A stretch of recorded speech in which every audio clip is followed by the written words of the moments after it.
जय हिंद साथियों, स्वागत आपका एक बार फिर कुछ ऐसे इंपॉर्टेंट क्वेश्चनों के साथ जो एग्जाम में बार बार पूछे जाते हैं। उनमें से पहले क्वेश्चन की स्टेटमेंट इस प्रकार है। ए और बी की आयु का अनुपात 5:6 है और उनकी आयु का योग 55 है, तो ए की आयु ज्ञात कीजिए। श्रीमान जी क्या दे रखा है? ए और बी की आयु का अनुपात कितना दे रखा है? 5:6। सबसे पहले तो मैं आपको बता दूं, जो हम बोलते हैं ना कि ए और बी की आयु का अनुपात 5:6 है, ये 5:6 नहीं होता, ये क्या होता है? 5 यूनिट। ये क्या होता है? 6 यूनिट। इनका योग कितना दे रखा है? 55। यानी कि 5 यूनिट और 6 यूनिट को हम जोड़ेंगे, 5 यूनिट और 6 यूनिट को हम कितना जोड़ेंगे तो कितना हो जाएगा? 11 यूनिट। इस 11 यूनिट का योग कितना दे रखा है? 55। यानी कि 11 यूनिट की वैल्यू कितनी है? 55। और अगर मैं पूछूं 1 यूनिट की वैल्यू कितनी हो जाएगी, आप कहोगे सर 1 यूनिट की वैल्यू हो जाएगी 55/11। 55 को 11 से डिवाइड करूँगा तो कितनी हो जाएगी? 5। पूछा इसने क्या है? ए की आयु ज्ञात कीजिए। ए की आयु कितनी है? 5 यूनिट। 1 यूनिट की वैल्यू 5 है, तो 5 यूनिट की वैल्यू कितनी हो जाएगी? आप कहोगे सर 5 की और 5 की गुणा करेंगे कितना आ जाएगा? 25। कितना आ जाएगा? 25। यानी कि इस क्वेश्चन का आंसर क्या है? 25 वर्ष। Option number A, option number B is right answer. Option number B is right answer. ठीक है। अगर हमसे पूछता कि बी की आयु ज्ञात कीजिए, अगर हमसे पूछता कि बी की आयु ज्ञात कीजिए, बी की आयु कितनी थी? 6 यूनिट। बी की आयु कितनी थी? 6 यूनिट। 1 यूनिट की वैल्यू कितनी थी? 5। तो 6 की और 5 की गुणा करूँगा मैं, कितना आ जाएगा? 30। अगर पूछता हमसे बी की आयु तो कितनी आ जाती? 30। अगर हमसे पूछता ए और बी की आयु का अंतर ज्ञात कीजिए, बी ए की आयु थी 25 वर्ष, बी की आयु 30 वर्ष। 30 में से 25 घटा देंगे तो कितना आ जाएगा? 5। क्वेश्चन एक था, किसी भी तरह से पूछ सकता है। उम्मीद करता हूँ ये क्वेश्चन आपको जरूर समझ में आया होगा। इसी तरह से मूव करते हैं नेक्स्ट क्वेश्चन की तरफ। नेक्स्ट क्वेश्चन की स्टेटमेंट दे रखी है हमसे। राजन राजन की शादी 8 वर्ष पहले हुई थी। राजन की शादी 8 वर्ष पहले हुई थी, तब उसकी आयु उसकी वर्तमान आयु की 5/6 थी। उसकी शादी के समय उसकी बहन की आयु उससे 10 वर्ष कम थी, तो बहन की वर्तमान आयु कितनी होगी? श्रीमान जी, राजन की आयु 8 वर्ष पहले हुई थी, तब उसकी है ना वर्तमान आयु की 5/6 थी। तब उसकी आयु कितनी थी? 5/6। यानी कि कहने का मतलब इसका ये है, अगर आज राजन की आयु 6 है तो शादी के समय इसकी आयु कितनी होगी? 5। ठीक है। 5/6 का मतलब क्या है? अगर वर्तमान में राजन की आयु 6 है तो शादी के समय इसकी आयु कितनी थी? 5। यानी कि वर्तमान में राजन की आयु 6 है तो शादी के समय इसकी आयु कितनी थी? 5। ठीक है। इन दोनों का अंतर कितना है? आप कहोगे सर इन दोनों का अंतर कितना है? 1। ठीक है। ये 5 यूनिट है, ये 6 यूनिट है। इन दोनों का अंतर कितना है? 1। कितना अंतर है? 1। लेकिन एग्जामिनर क्या कह रहा है कि 8 वर्ष पहले हुई थी, यानी कि 1 की वैल्यू 8 दे रखी है। 1 की वैल्यू 8 दे रखी है, तो शादी के समय इसकी आयु कितनी होगी? आप कहोगे सर शादी के समय इसकी आयु 5 यूनिट थी, 1 यूनिट की वैल्यू 8 है, तो 8 की और 5 की गुणा करूँगा मैं, कितनी आ जाएगी? 40। कितनी आ जाएगी? 40। ठीक है। राजन की शादी की समय आयु कितनी थी? 40। लेकिन इसकी बहन है ना, इससे 10 वर्ष कम थी। इसकी बहन की आयु इससे 10 वर्ष कम थी। 40 में से 10 घटा देंगे तो कितने थे? 30। शादी के समय इसकी बहन की आयु कितनी हो गई? 30। लेकिन इसने क्या पूछा? शादी के समय इसकी बहन की आयु थी 30। ठीक है। लेकिन इसने इसकी बहन की वर्तमान आयु पूछा है। शादी कितने साल पहले हुई थी? 8 वर्ष पहले हुई थी, तो इसमें 8 जोड़ देंगे तो क्वेश्चन का आंसर क्या आ जाएगा? 38 वर्ष। क्या हो जाएगा? 38 वर्ष। उम्मीद करता हूँ इस क्वेश्चन का आंसर है option number C is right answer. उम्मीद करते हैं ये क्वेश्चन भी आपको जरूर समझ में आया होगा। इसी तरह से मूव करते हैं नए क्वेश्चन की तरफ। नया क्वेश्चन दे रहा है सर, दो सह अभाज्य संख्याओं का लघुत्तम समाप्तवर्तक क्या होगा? 2 सहभाज्य संख्याएं दे रखी इसने, ए और बी, इनका लघुत्तम समाप्तवर्तक, इनका एलसीएम क्या होगा? सबसे पहले आप सर मेरे को ये बताओ, जो 2 को प्राइम नंबर है, जो 2 सह को प्राइम नंबर है वो कौन से हैं? आप कहोगे सर 1 और 3। नहीं सर, नामो नाना, एक अभाज्य संख्या नहीं होता। सबसे पहले दो सहभाज्य संख्याएं कौन सी है? 3 और 5। लेकिन आप ये और बता दो सर, जो 2 अभाज्य संख्याएं हैं, जो 2 अभाज्य संख्या, इनका एलसीएम कितना होता है? इनका एलसीएम होता है इनके गुना। फिर बता रहा हूँ मैं, 2 को प्राइम नंबर का एलसीएम, 2 सह अभाज्यों का एलसीएम उन दोनों की गुना होती है, यानी कि 3 और 5 की गुना करेंगे हम तो इनका एलसीएम कितना आ जाएगा? 15। इसी प्रकार से बस आपने ये बात समझ लेना तो इस क्वेश्चन का आंसर आएगा। 2 सहभाज्य संख्याएं कौन सी है? ए और बी, इनका एलसीएम कितना होगा? ए और बी की मैं गुणा करूँगा तो कितना आ जाएगा ए बी, कितना आ जाएगा ए बी, यानी कि option number D is right answer. Option number D is right answer. एक बात फिर बोल रहा मैं, एक बात नोट कर लेना, दो को प्राइम नंबर का एल्शियम हमेशा उनका गुणनफल होता है। दो को प्राइम नंबर का एल्शियम हमेशा उन दो को प्राइम नंबरों का गुणनफल होता है। चलते हैं नए क्वेश्चन की तरफ। नया क्वेश्चन है श्रीमान जी, 120 मीटर लंबी एक रेलगाड़ी, 120 मीटर लंबी एक रेलगाड़ी 10 सेकंड में 100 मीटर लंबे एक प्लेटफॉर्म को पार करती है, तो इसकी चाल क्या होगी? तो इसकी चाल क्या होगी श्रीमान जी? सबसे पहले मैं आपको बता दूं, जैसे कि ये रेलगाड़ी है, ठीक है, ये रेलगाड़ी है, ठीक है। अगर ये रेलगाड़ी किसी खंबे को, किसी व्यक्ति को पार करती है तो इसकी दूरी कितनी होती है? जितनी इस रेलगाड़ी की लंबाई होती है। लेकिन अगर ये रेलगाड़ी किसी प्लेटफॉर्म को, किसी पुल को पार करती हैं तो इसकी दूरी कितनी होती है? जितनी रेलगाड़ी की लंबाई है और जितनी उस प्लेटफॉर्म की लंबाई है वो दोनों ऐड हो जाती है, तो क्या हो जाती है? कुल दूरी। आप कहोगे सर रेलगाड़ी की लंबाई कितनी है? आप कहोगे सर 120 मीटर है। फिर मैं पूछूंगा कि प्लेटफॉर्म की लंबाई कितनी है? आप कहोगे सर 100 मीटर है। तो कुल दूरी कितनी हो जाएगी? 120 को 100 को मैं जोड़ूंगा तो कितना हो गया? 220। और इस 220 मीटर को कितने समय में पार करती है? आप कहोगे सर 10 सेकंड में। 10 सेकंड में पार करते, तो इसकी चाल क्या होगी? इस जीरो से काट दूंगा इस जीरो, यानी कि 22 सेकंड पर मिनट। क्या आ गया? 22 सेकंड पर मिनट। क्या आ गया? 22 सेकंड पर मिनट। लेकिन मेरे भाई जो इसने आंसर पूछा ना, इसने आंसर पूछा है किलोमीटर पर हावर में। किसमें पूछा है? किलोमीटर पर हावर में।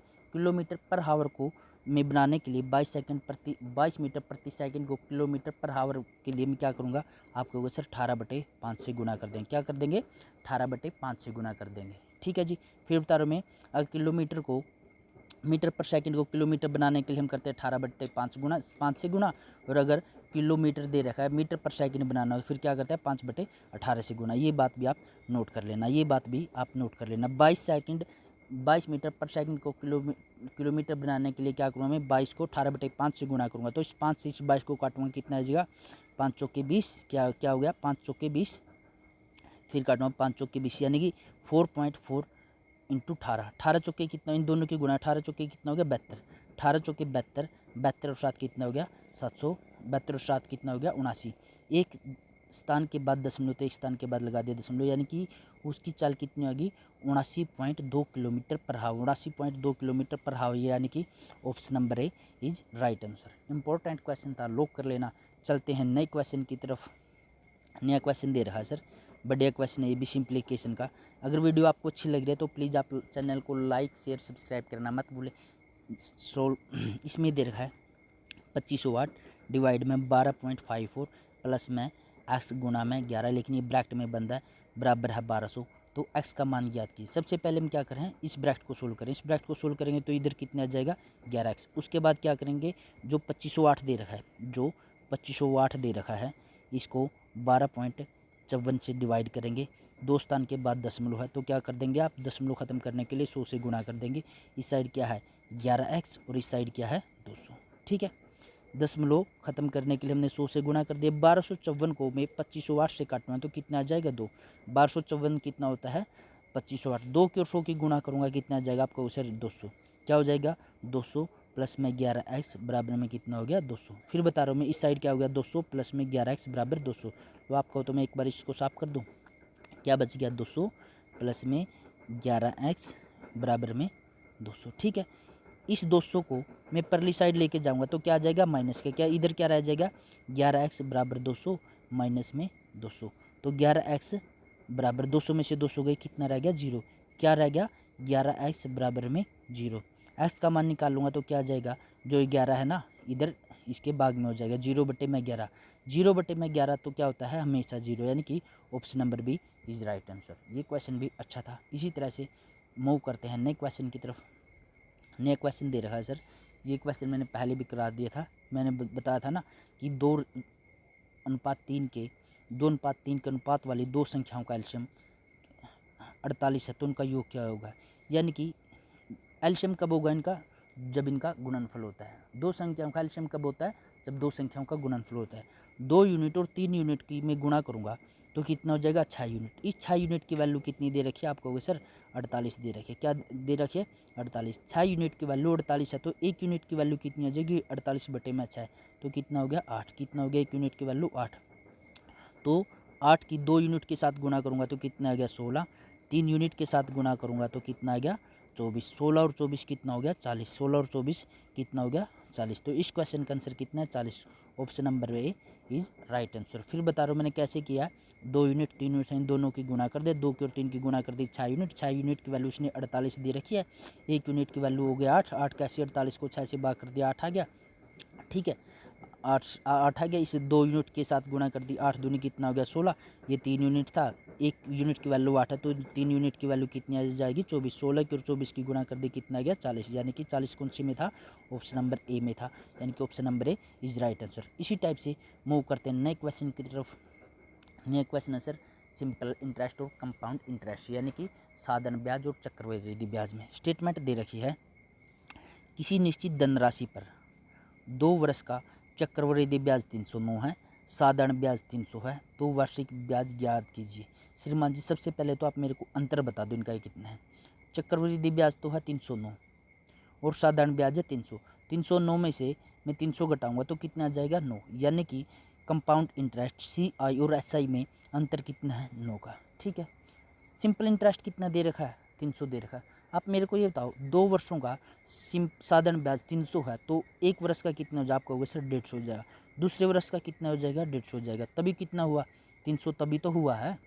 ये बात तो आप भी जानते हो कि जो साधारण ब्याज होता है वो हमेशा 1 साल का बराबर होता है। यानी कि 2 साल का 300 है तो पहले साल का 150 है, दूसरे साल का 150 है। उसी टाइप से अगर मैं आपसे पूछूं कि जो कंपाउंड इंटरेस्ट है वो कितना है, पहले साल का तो वो भी 150 रहा होगा, दूसरी साल का 150 था, लेकिन जो पहले साल का ब्याज था ना, जो पहले साल का ब्याज था 150 रुपये, इस पर भी ब्याज लगा। ब्याज कितना लगा, आप कहोगे सर 9 रुपये लगा है। ये 9 रुपये कैसे लगा, आप कहोगे सर 2 साल के ब्याज में अंतर 9 रुपये था। ठीक है, फिर बता रहा हूँ, हम 9 रुपये कैसे निकाला था, मैंने बताया था ना कंपाउंड इंटरेस्ट और सिंपल इंटरेस्ट में कितना अंतर था 9 रुपये का। यानी कि जो ये 9 रुपये ब्याज लगा ना, ये कब लगा है, पहले साल के ब्याज के ऊपर ब्याज।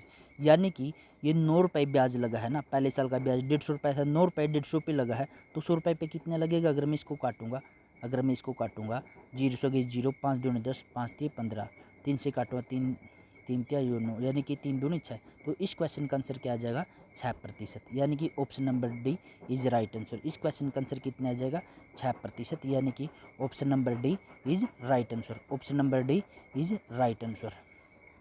उम्मीद करते हैं ये क्वेश्चन भी आपको जरूर समझ में आएगा। इसी तरह से बढ़ते हैं इस वीडियो के लास्ट क्वेश्चन की तरफ। जो लास्ट क्वेश्चन है ये किससे दे रखा है, जो लास्ट क्वेश्चन की स्टेटमेंट है 42 घोड़े 27 दिनों में 270 किलोग्राम मकई खाते हैं। यदि केवल 21 घोड़े हैं तो 300 ग्राम मकई कितने दिनों में खाएंगे। श्रीमान जी ये टाइम एंड वर्क से क्वेश्चन दे रखा है। इस टाइप के क्वेश्चनों को करने के लिए सबसे पहले क्या होता है, एक फार्मूला होता है, कौन सा, MDH बटे में वर्क। ये बता दूँ, M से होता है मैन, D से होता है दिन, H से होता है हावर और W से क्या होता है वर्क होता है। W से क्या होता है वर्क। आप कहोगे सर मैन में क्या दे रखा है, पुरुष भी हो सकते हैं, स्त्री भी हो सकती है, पशु भी हो सकते हैं, पक्षी भी हो सकते हैं, बच्चे भी हो सकते हैं।